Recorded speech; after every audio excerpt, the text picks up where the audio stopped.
Hello friends, स्वागत है आप सभी का हमारे चैनल जीएस स्टडी गार्डन पर। जैसा कि आप लोग जानते हैं कि हमारे चैनल पर डेली जो है सी-टेट का प्रैक्टिस सेट कराया जाता है। इसी क्रम में आज हम लोग ईवीएस अर्थात पर्यावरण का प्रैक्टिस सेट नंबर 23 देखेंगे। अगर आप लोग पिछला जितने भी हम प्रैक्टिस सेट करा चुके हैं नहीं देखे हैं तो हमारे चैनल पर जाकर विजिट कर सकते हैं। वीडियो शुरू करने से पहले अगर आप लोग हमारे चैनल को पहली बार विजिट कर रहे हैं तो प्लीज़ चैनल को लाइक शेयर एंड सब्सक्राइब जरूर कर दें। चलिए आप लोग अपना स्कोर कमेंट बॉक्स में ज़रूर बताइएगा और वीडियो पसंद आए तो लाइक करिएगा। चलिए करा है, निम्नलिखित में से किसी अध्यापक का कौन सा कथन लिंग पूर्वाग्रह का प्रदर्शन करता है? इंपॉर्टेंट है। ऑप्शन ए दिया है, विद्यार्थियों तुम सभी ने अच्छा काम किया है। ऑप्शन बी दिया है, लड़कों तुम हमेशा शोर मचाते हो। ऑप्शन सी दिया है, लड़कों और लड़कियों चलो हम सब एक खेल खेलें। ऑप्शन डी दिया है, विद्यार्थियों मैं तुम्हारे प्रदर्शन से खुश नहीं हुआ। तो देखिए इसमें से जो लिंग पूर्वाग्रह का प्रदर्शन कर रहा है वो है ऑप्शन बी, लड़कों तुम हमेशा शोर मचाते हो। ऑप्शन 20 का राइट हो जाएगा। चलिए कम समय में कंप्लीट करेंगे हम लोग। सौर सेल के निर्माण हेतु किस पदार्थ का उपयोग किया जाता है या फिर प्रयोग किया जाता है? ऑप्शन ए दिया लेड, ऑप्शन बी दिया सोडियम, ऑप्शन सी दिया कापर, ऑप्शन डी दिया सिलिकॉन। तो देखिए सौर सेल के लिए जो है सिलिकॉन का प्रयोग किया जाता है, तो ऑप्शन डी इसका राइट हो जाएगा। अगला देखते हैं, निम्नलिखित में से कौन सा कथन लिंग रूढ़िबद्धता का प्रदर्शन करता है? इंपॉर्टेंट है। ऑप्शन ए दिया है, सामान्यतः लड़कियां लड़कों से बेहतर खाना बनाती हैं। ऑप्शन बी दिया है, एशियाई लोग अच्छे जो है खेलों में अच्छे नहीं होते। ऑप्शन बी दिया है, सामान्यतः लड़कों की तुलना में लड़कियां जो है लड़कियों का पेशी द्रव्यमान कम होता है। ऑप्शन डी दिया है, लड़कों और लड़कियों ने कुश्ती में हिस्सा लिया। तो देखिए लिंग जो है लिंग रूढ़िबद्धता का जो प्रदर्शन कर रहा है वो है ऑप्शन ए, सामान्यतः लड़कियां लड़कों से बेहतर खाना बनाती हैं। चलिए अगला देखते हैं। अगला है, नर चिड़िया बहुत सारे सुंदर बुनावट वाले घोंसले बनाता है। कोई नर चिड़िया है जो बहुत सारे सुंदर बनावट वाले घोंसले बनाता है और मादा चिड़िया इसमें से सबसे बढ़िया घोंसला अपने अंडे के लिए चुनती है। यह कौन सी चिड़िया है? ऑप्शन ए दिया है बया, ऑप्शन बी दिया है फाख्ता, ऑप्शन सी दिया है दर्जिन चिड़िया, ऑप्शन डी दिया शकरखोरा। तो देखिए इसका जो राइट आंसर हो जाएगा ऑप्शन ए हो जाएगा, बया पक्षी अर्थात जुलाहा चिड़िया। चलिए अगला देखते हैं, निम्नलिखित में से कौन से कीट समूह में रहते हैं और उन सभी की विशिष्ट भूमिकाएं बटी हुई हैं? देखते हैं कौन से कीट जो है समूह में रहते हैं। तो देखिए ऑप्शन ए दिया है, मधुमक्खी चींटियां मकड़ी, देखिए समूह में नहीं रहते हैं। ततैया दीमक चींटियां, देखिए इसको देखते हैं यही देखिए समूह में रहते हैं, तो ऑप्शन बी राइट हो जाएगा। बाकी चींटियां मच्छर मकड़ी समूह में नहीं रहती हैं। मधुमक्खी घर में पाई जाने वाली मक्खी दीमक ये भी समूह में नहीं रहते हैं। ऑप्शन 20 का राइट हो जाएगा। चलिए अगला देखते हैं। अगला है, फूलों की पहचान कीजिए। ये दिया है, केवल रात में खिलता है। ऑप्शन बी दिए, ऑप्शन नहीं है, कथन है। बी दिया है, औषधि बनाने के काम में लाया जाता है। सी कह रहा है रंगाई के काम में लाया जाता है। डी कह रहा है पूरे वर्ष भर खिलता है। तो इन जो है कौन से फूल हैं जिनका स्थिति रहता है इस कंडीशन में जो बनता है कंडीशन? तो देखिए देखते हैं, केवल रात में खिलता है। तो देखिए ऑप्शन बी से ही आप लोग अनुमान लगाते हैं, रात की रानी जो केवल रात में ही खिलता है, बाकी ऑप्शन में नहीं है। तो ऑप्शन 20 का राइट हो जाएगा, रात की रानी गुड़हल गेंद और गुलाब, जो कि option A B C D के क्रम के हिसाब से जो व्यवस्थित है। चलिए अगला देखते हैं, मधुमक्खी के छत्ते में मधुमक्खियों के बारे में निम्नलिखित में से कौन सा कथन सही नहीं है? इंपॉर्टेंट है, नहीं है कह रहा है, ध्यान दीजिएगा। कह रहा है केवल रानी मक्खी ही अंडे देती है, देखिए सत्य है। श्रमिक मक्खी काम करने वाली नर मक्खी होती हैं। ऑप्शन सी कह रहा है छत्ते में कुछ ही नर मक्खियाँ होती हैं। ऑप्शन डी कह रहा है छत्ते में केवल एक ही रानी मक्खी होती है। देखिए जो कथन सत्य नहीं है वो है ऑप्शन बी, श्रमिक मक्खी काम करने वाली नर मक्खी होती हैं। चलिए अगला देखते हैं। अगला है, निम्नलिखित में से कौन सा समूह फल का है? ऑप्शन ए दिया है आलू बैगन आम, ऑप्शन बी दिया है केला बैगन सेब, ऑप्शन सी दिया है टमाटर केला अदरक, ऑप्शन डी दिया है केला भिंडी आलू। तो देखिए जो इसमें से फल का जो समूह है वो है केल, देखते हैं इसमें से हो जाएगा केला बैगन और सेब। ऑप्शन 20 का राइट हो जाएगा। चलिए अगला देखते हैं, भारत के अनेक इलाकों में पाई गई बावड़ियों के संबंध में कौन सा कथन सही नहीं है? बावड़ियों से सीधे एनसीईआरटी से जो है प्रश्न उठाया है बावड़ी से संबंधित, कौन सा कथन सत्य नहीं है? देखते हैं कौन सा सत्य नहीं। ऑप्शन ए दिया है, ये जल संरक्षण की पारंपरिक व्यवस्था है। देखिए ये सत्य है, नहीं कह रहा है, हमसे पूछा है। ऑप्शन बी दिया है बावड़ियों का जल पीने के लिए उपयोग में नहीं लाया जा सकता है। देखिए बावड़ियों का जल जो है अर्थात कुएं का जल पीने के लिए ही लाया जाता है, तो जो सत्य नहीं है तो ये ऑप्शन बी ही राइट हो जाएगा, क्योंकि लिखा है नहीं लाया जाता है, जबकि ये बावड़ियों का जल है पीने के लिए योग में लाया जाता है, तो यही राइट हो जाएगा। बाकी ऑप्शन पढ़ने की जरूरत ही नहीं है। चलिए अगला देखते हैं। एक रेलगाड़ी अहमदाबाद से त्रिवेंद्रम की ओर जाती हुई कई सुरंगों से गुजरती है। ये सुरंग किन पहाड़ियों में है? ऑप्शन ए दिया है पूर्वी घाट, ऑप्शन बी दिया है पश्चिमी घाट, ऑप्शन सी दिया है हिमालय, ऑप्शन डी दिया है अरावली। तो देखिए ये जो सुरंग है वो है आपका पश्चिमी घाट में, तो ऑप्शन बी इसका राइट हो जाएगा। चलिए अगला देखते हैं। निम्नलिखित में से कौन सा कथन हाथियों के बारे में सही है? अभिकथन ए दिया है हाथियों के झुंड में केवल मादा हाथी और बच्चे होते हैं। तर्क दिया है नर हाथी चारों ओर अकेले ही घूमते हैं। तो देखिए इसमें से जो कथन सत्य होगा वो होगा, देखिए ए भी कथन सत्य है, बी भी और आर भी सत्य है, लेकिन ए और आर दोनों सत्य है, लेकिन आर जो है ए की व्याख्या नहीं कर रहा है, अर्थात इसका राइट आंसर हो जाएगा ऑप्शन बी। चलिए अगला देखते हैं। अगला दिया है नीचे दिए गए जो है नीचे दिया है कक्षा 5 के 4 बच्चों के ब्लड अर्थात खून की जांच रिपोर्ट में उनमें हीमोग्लोबिन का जो स्तर के बारे में बताया गया है। अमन का जो कि ये 8 GDL है, और राधिका का देखिए 10 GDL है, और सुरजीत का जो है 14 GDL है, और मारिया का देखिए 6। तो करा है इनमें से किस बच्चे की रक्त अल्पता अर्थात एनीमिया है, किस बच्चे को जो है एनीमिया है। तो देखते हैं। देखिए इसमें से अमन को भी एनीमिया है, राधिका को भी है, और मारिया को भी है, तो इसका राइट आंसर हो जाएगा ऑप्शन डी। चलिए आगे देखते हैं। अगला है चिड़िए जो है चिड़ियों की आंखों के बारे में निम्नलिखित कौन सा कथन सही है बताना है। कौन सा कथन जो है चिड़ियों के बारे में सही है? सभी चिड़ियों के अपने सिर के दोनों तरफ आंखें होती हैं। क्या यह सत्य है?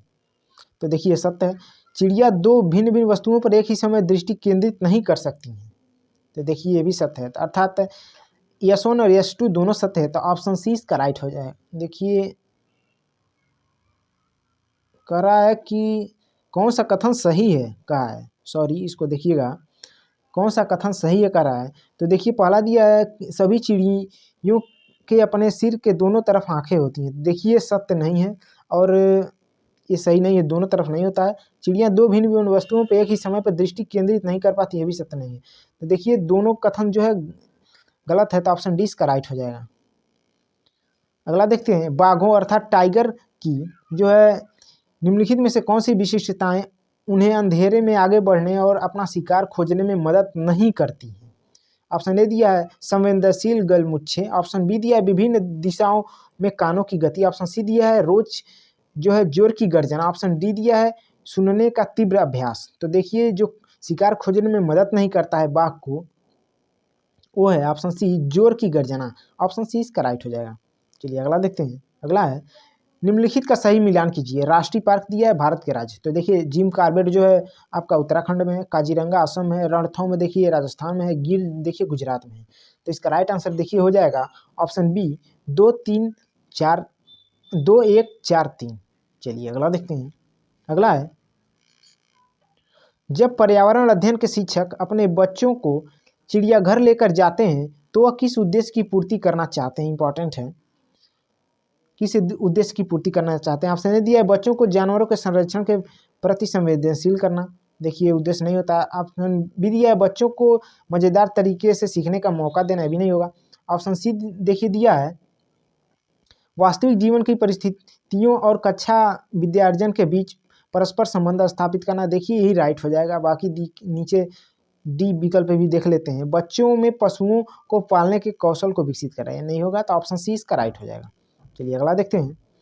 रमेश अपनी कक्षा 5 की पर्यावरण अध्ययन की कक्षा में खोजपूर्ण प्रश्न पूछता है। उपयुक्त उद्देश्य विद्यार्थियों के किस कौशल के विकास का नहीं है?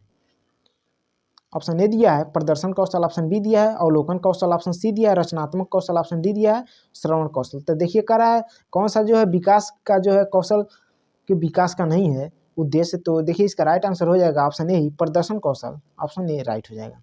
चलिए अगला देखते हैं। पर्यावरण अध्ययन में निम्नलिखित में से कौन से समस्या समाधान के गुण हैं? इंपॉर्टेंट है। ऑप्शन देखिए विकल्प दिया जो कि कथन है, ऑप्शन ए दिया है सृजन, ऑप्शन बी दिया है चयन, ऑप्शन सी दिया है भाषण, ऑप्शन नहीं है, सॉरी ऑप्शन नहीं है, कथन है, डी दिया है लेखन। तो देखिए इसमें से जो समस्या समाधान का गुण है पर्यावरण अध्ययन में वो है सृजन और चयन, अर्थात ऑप्शन ए और बी राइट हो जाएगा। चलिए अगला देखते हैं। कम समय में हम लोग इसको कंप्लीट करेंगे तो थोड़ा जल्दी में हम लोग इसको देख रहे हैं, आप लोग अच्छे से प्रश्न देखिएगा। एक ईवीएस शिक्षक के द्वारा प्रयुक्त होने वाली भाषा कौन सी है? ऑप्शन ए दिया है औपचारिक एवं परिभाषाओं पर बल देने वाली होनी चाहिए। देखिए बल देना निगेटिव पॉइंट है, नहीं होगा। ऑप्शन बी दिया है बच्चों के लिए कठिन होनी चाहिए ताकि वे समझ ना पाए, समझ ही नहीं पाएंगे तो शिक्षा जो है देने का क्या तात्पर्य होगा, कोई मतलब ही नहीं है।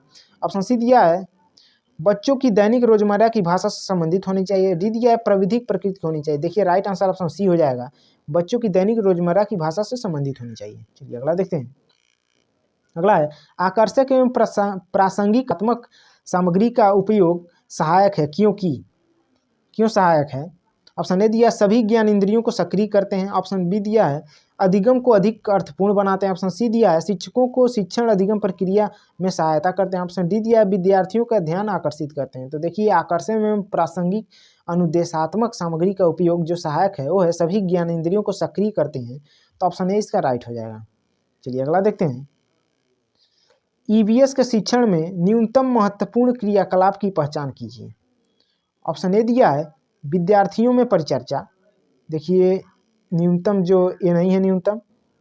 ऑप्शन बी दिया है कार्यपत्रों व चित्रों और रूपरेखा को बनाना, ये भी नहीं होगा। अवज्ञाकारी विद्यार्थी को सजा देना। देखिए सबसे जो है न्यूनतम महत्वपूर्ण क्रियाकलाप यही होगा, ऑप्शन सी इसका राइट हो जाएगा। चलिए अगला देखते हैं। निम्नलिखित में से पर्यावरण अध्ययन पुस्तक में पहेलियों और जो है पहेलियों को सम्मिलित करने के उद्देश्य को पहचानिए। ऑप्शन ए दिया है विद्यार्थी के मन को भ्रमित करना। देखिए ये उद्देश्य नहीं है, विद्यार्थी के तर्क क्षमता का विकास करना होता है, राइट यही हो जाएगा पहेली का उद्देश्य। तो ऑप्शन बी राइट हो जाएगा। बाकी जो है पढ़ने की जरूरी नहीं है क्योंकि इसमें देखिए मन भ्रमित करना और विद्यार्थियों को खेलना ये नहीं होगा, राइट। चलिए अगला देखते हैं। अगला है पर्यावरण अध्ययन के शिक्षण अधिगम में विद्यार्थी द्वारा प्रश्न पूछना अत्यधिक महत्वपूर्ण है क्योंकि ये प्रश्न संकेतक हैं। किस प्रकार के संकेतक हैं? ऑप्शन ए दिया है विद्यार्थी की जिज्ञासा के। ऑप्शन बी दिया है विद्यार्थियों के समझ, देखिए कथन कर रहा है, सॉरी एक बार देख लीजिए, विद्यार्थियों की जिज्ञासा के कथन ये दिया है। तो देखते हैं इसमें से कौन सा कथन सही होगा। देखिए ये जो दिखा है विद्यार्थियों की जिज्ञासा के लिए भी सही हो जाएगा और विद्यार्थियों के समझ में अंतर की ये भी सही हो जाएगा। शिक्षक की जो है अभिक्षमता से कोई इससे मतलब नहीं है, तो इसका राइट आंसर हो जाएगा ऑप्शन ए और बी। अगला देखते हैं। गलत कथन का चयन करना है। ऑप्शन ए दिया ईवीएस एक अंतर विषय है। देखिए सत्य है, ईवीएस पढ़ाना जो है स्थानीय संसाधनों के माध्यम से होना चाहिए, ये भी सही है। और अगला देखते हैं ईवीएस मुख्यतः जैविक विविधता से के अध्ययन से जुड़ी है। ऑप्शन डी दिया है कक्षा 1 और 2 में ईवीएस शिक्षण भाषा और गणित के माध्यम से होना चाहिए। देखिए गलत कथन जो है वो है ऑप्शन सी ही। चलिए अगला देखते हैं। अगला है एक पर्यावरण अध्ययन शिक्षक होने के नाते आप अपनी कक्षा के औसत छात्रों के लिए क्या करेंगे? इंपॉर्टेंट है, क्या करेंगे? ऑप्शन ए दिया है उन्हें कई बार अवधारणा लिखने के लिए देंगे। देखिए नहीं है सही। उन्हें पहली पंक्ति में बैठा कर लगातार मार्गदर्शन करना, ये भी नहीं है। उनके कमजोर पक्षों को ढूंढना तथा सुधारने के लिए समाधान खोजना एवं लागू करना। देखिए ये राइट हो जाएगा। बाकी अतिरिक्त कार्य घर के अभ्यास के लिए देना ही नहीं सही होगा, ऑप्शन सी इसका राइट हो जाएगा। अगला देखते हैं। पर्यावरण अध्ययन शिक्षा के क्षेत्र में सम्मिलित है। औपचारिक शिक्षा, अनौपचारिक शिक्षा, औपचारिक और अनौपचारिक शिक्षा। ऑप्शन डी दिया है विद्यालयी शिक्षा। तो देखिए पर्यावरण अध्ययन की शिक्षा के क्षेत्र में जो सम्मिलित है वो है औपचारिक और अनौपचारिक शिक्षा। तो ऑप्शन सी इसका राइट हो जाएगा। अगला देखते हैं। विद्यार्थियों के अवधारणात्मक समझ तब अच्छी होती है जब शिक्षक जोर डालते हैं। किस पर जोर डालते हैं? ऑप्शन ए दिया है संवाद पर। ऑप्शन बी दिया है लिखित एवं मौखिक शिक्षा पर। ऑप्शन सी दिया पाठ्यपुस्तकों पर। ऑप्शन डी दिया प्रतिस्पर्धा पर। तो देखिए विद्यार्थियों के अवधारणात्मक समझ तब अच्छी तरीके से विकसित होगा जब शिक्षक जो है संवाद पर अधिक जोर डालेंगे। तो ऑप्शन ए इसका राइट हो जाएगा। अगला देखते हैं। उपाख्यान अभिलेखन में इनमें से क्या नहीं होना चाहिए, इंपॉर्टेंट है, क्या नहीं होना चाहिए। कथन दिया है और नीचे ऑप्शन दिए हैं। तो देखिए दिया है समस्याओं पर केंद्रित होना चाहिए। देखिए कह रहा है क्या नहीं होना चाहिए,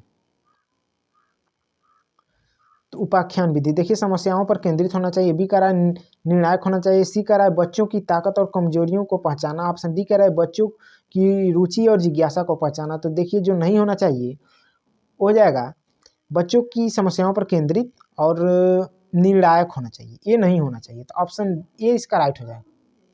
चलिए अगला देखते हैं। एक ईवीएस की कक्षा में एक शिक्षक चर्चा करता है कि घर की मक्खियां बीमारी फैलाती हैं।